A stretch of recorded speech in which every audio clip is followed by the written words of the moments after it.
sa mga nag-aabang dyan ng Sanggipsal update ni Jeremiah. Ito na po, mangyayari na after how many weeks? 2 weeks. Oh, grabe, 2 weeks. Kasi busy ako eh, sobra talaga. Pero hindi po kami pupunta sa restaurant or Sanggipsalan. So, anong gagawin natin? Bumili na lang ako ng bento samgyupsal. Yung ready to eat na. Yan! Ito. Ay, si Maki naagaw. O, i-flex mo yung sa'yo, open mo. So, yan yung bento samgyupsal sa mga nagko-crave, pwede to. Tsaka si Jeremiah, hindi niya afford eh. Hindi, tsaka ayaw ko ng samgyupsal, di ba? Yung niluluto sa grill. Ayaw niya. Kasi may trauma siya dun sa may mga daw. May Magots. Magots daw sa grilling. Ah. Ay. So, ayan. First time lang matitikman tong bento. Ikaw, first time mo ba matikman yung bento? Yeah. Oh, first time. So, yeah, kaya ayan, ito-try na namin. Reflex mo yung loob. Ito, meron siyang Kita mo? fish cake. Fish cake ba to? Oo, fish cake. Sushi. Ano sushi? Kimbab yan, kimbab. Kimbab. Ang kulay red na vegetable. Kimchi! Kimchi. And, syempre hindi mawawala tong cabbage and yung meat. Cabbage ba yun? Oh, cabbage. Lettuce yan Ah, eh. lettuce. Halata, hindi sa sanggipsal ko kasama ko. Hindi ako nag-samgyupsal. So, ayan, flex natin. Magkano mo binili to? 100. Nasa 150. Oh, 150. Ayan, kain na tayo. O, cheers tayo. Dali. Cheers! Cheers! Chug! O, taste test tayo. So, hahatulan namin to kung masarap o hindi. Unahin natin itong fish cake. Itong parang kikiam. Hindi talaga siya kumakain. Cheers! Oh. Sarap naman. Ma'am, hindi kasi kumakain ko kasama ko eh. Hindi siya mahilig sa samji. Napilitan lang sa akin. Rate mo, 1 to 10. Itong fish cake. Siguro nasa 8. Ako rin, 8. 8 to. Next. Malansa lang talaga siya. Fish Kasi cake fish. eh. Ito, itsura niya. Yan.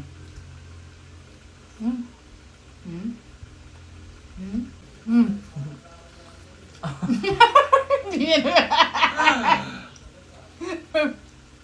Ay, ako daw. Ayaw niya yung kimbabayo. Rate 1 to 10. 1. 1, ayaw niya.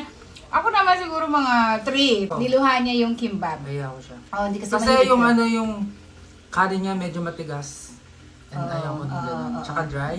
Dry siya. Tsaka parang kulang siya sa loob. Tingnan niyo. Yung ingredients sa loob. Oo, kulang yung ingredient. Pakita mo. Puro siya kanin. Ayan. Yan, oh. Kulang yung ingredient niya sa loob. Next, kimchi. Yeah, let's eat. Gusto mo? Medyo matamis lang. Filipino style eh. Pero kapag Korean na authentic to, Gusto ko yung maasim dapat siya. yung authentic Korean style yung gusto mo. Ito Filipino style ata to eh. Ako naman, mas prefer ko yung Filipino style, yung matamis. Yun na mas gusto ko. Siya, Korean style. Gusto niya maasim. Rate 1 to 10. Siguro 6. Masarap naman kaso yun nga, matamis lang siya. Kaya hinahanap ko yung maasim na kimchi. Ako siguro mga 7. Mura lang to ha, kaya Huwag nyo kami i-bash ha, Huwag niyo may back, baka maging bini-bash kami ha. Bakit anong nangyari kay Bini? Nag-rate sila ng Filipino food tapos Naku, baka mabash kami ha, wala may bash ha. yung reaction nila sa mga Filipino food Nakakadiri.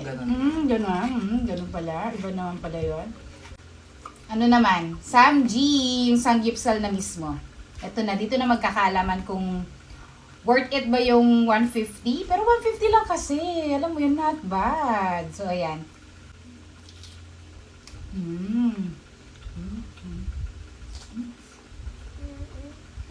And, rate natin tong lettuce and pork. 1 to 10. Ako 8. 8. Ako nasa 8.5. Okay na siya. Okay na to sa mga nag-crave na, alam mo yon, yung ayaw mo na mag-unli, yung di ka naman malakas kumain ng samji. For cravings, pwede to. Overall, ito, Overall 1 to ito, 10. Itong bento, i-rate mo. siguro nasa 6. 7. Advance sa 150 pesos ha. Ako nasa 8 kasi craving satisfied naman ako. Alam mo yon. Lalo na kung mainit-init pa to kasi late na siya nakabili. Oo. Tapos na-busy ako kaya ngayon lang namin nakain ngayong gabi. Ayun mauubos mo naman yan. Oo, pag gutom. Pero kasi hindi ako masyadong gutom ngayon. So baka bukas ko na lang ubusan. So i-ref ko muna tapos. Kumain na kasi siya. Oo. Nakalimutan niya kasi bumili pala siya ng itong Yeah. set. Buti na lang is pinaalam ni Ada na meron pa. Meron kaming samgyeopsal na vlog. Yan. So ayun, sa mga nag-aabang ng samgyeopsal vlog namin, finally nakulayan na namin ni Jeremiah. Yes! Sa susunod ulit, ano kaya, ako matatalo o ikaw mananalo na? Abangan sa susunod na Abangan. challenge. So yun, kain na kami. Bye-bye, Maddie! Bye! Bye! Say bye-bye! Bye-bye. Bye-bye! See you next time!